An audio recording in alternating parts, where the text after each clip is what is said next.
is after Notch Point. So we'll go to Notch Point and then we will go to the shops tomorrow for our next destination.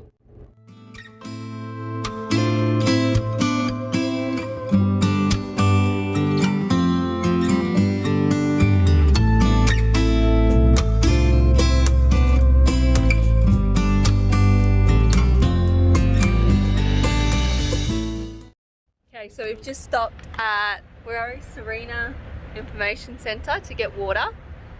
We couldn't get water anywhere else along the way, so we're going to have to backtrack about 20 minutes to get back to the turning point for Notch Point, yeah. So it's a very stressful time trying to find something that you can get from your tap at home. So note to self, pre-plan to find water.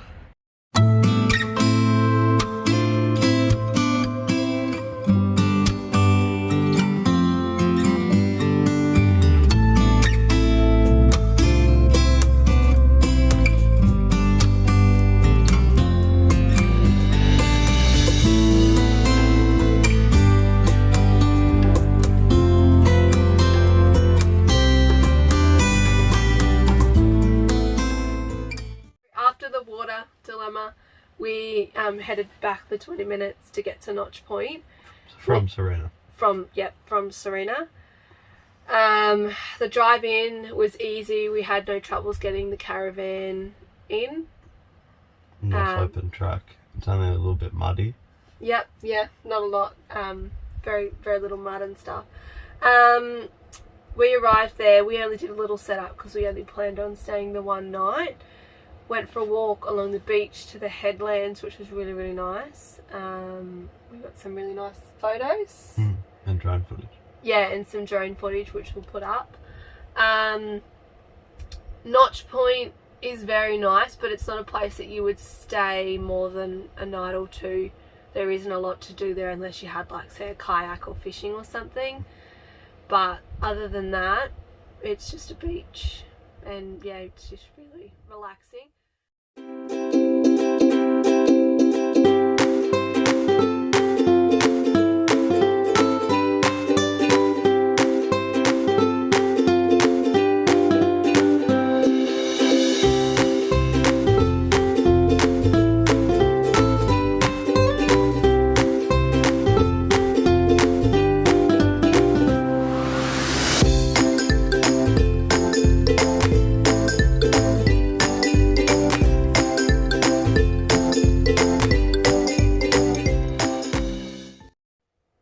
Planning on doing a few more Ks today, but we couldn't go past Cape Palmerston. There's 4 different campsites along the way into Cape Palmerston National Park. Wanted to stay at Cape Creek, but Cape Creek was full, like chockers, people everywhere. So then we went to, what was the other one? Clark Bay. So we went to Clark Bay once again. Full, but that was quite a tight access for the camper. So we, very slow, very cautious through there. Not recommended if you have anything bigger than what we travel in. And then Windmill Bay is where we ended up stopping. So we went up to the headlands, had a bit of a look up there, and then come back down and stopped at Windmill Bay. Sean did a bit of fishing. Yeah. Didn't go real good. Bit of action though. Yeah, a little bit. A little bit of action. So yeah, and then we're staying at Windmill Bay tonight. We are going to hit the road again tomorrow, heading north.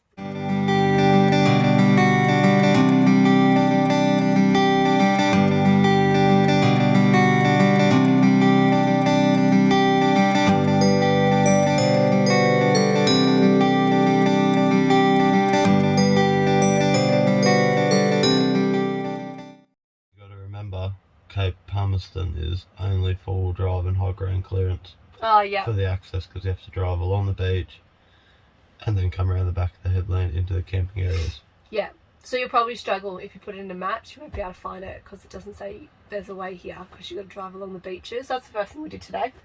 we put the camper on the beach for the first time, towing it in the sand. It was pretty cool. Towed well. Yeah, it actually did. It towed really well, so I was a bit nervous about that, but we did pretty good.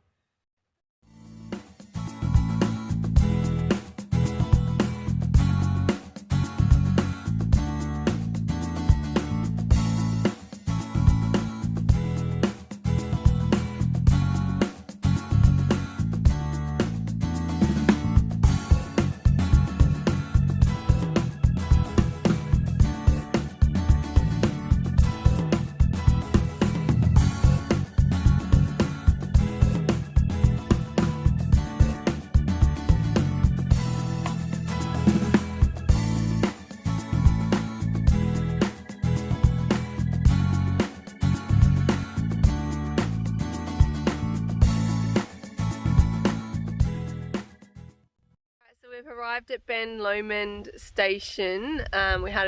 It's like a farm stay, so we spoke to the owner before we come in. She told us a little bit about the area.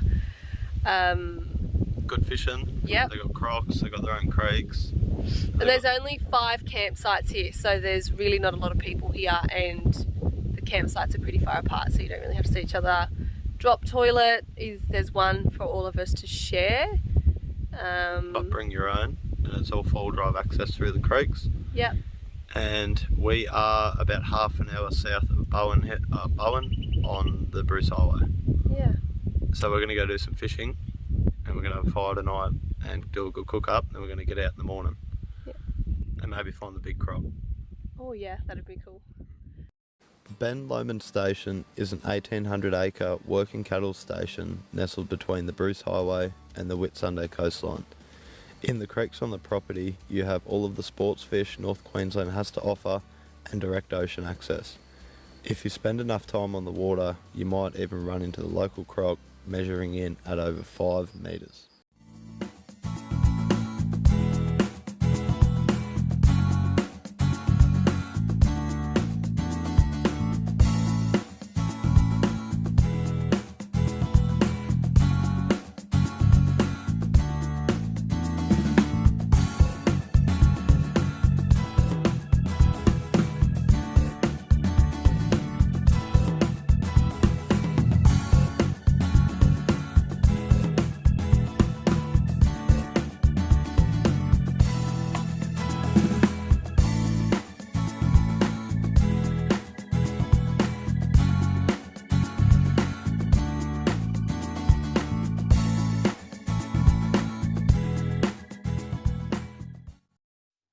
Stay tuned for more weekly episodes. Don't forget to hit the like and subscribe button, and thanks for watching.